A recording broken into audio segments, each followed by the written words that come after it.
Hi friends, எல்லாரும் நல்லா இருக்கீங்களா? இன்னைக்கு என்ன சாப்பாடுன்னு பார்க்கலாமா?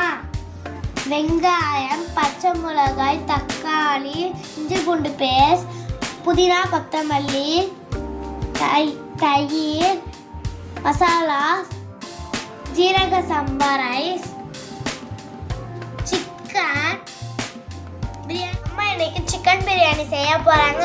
எப்படி செய்யறாங்கன்னு வாங்க பார்க்கலாம். ரைஸை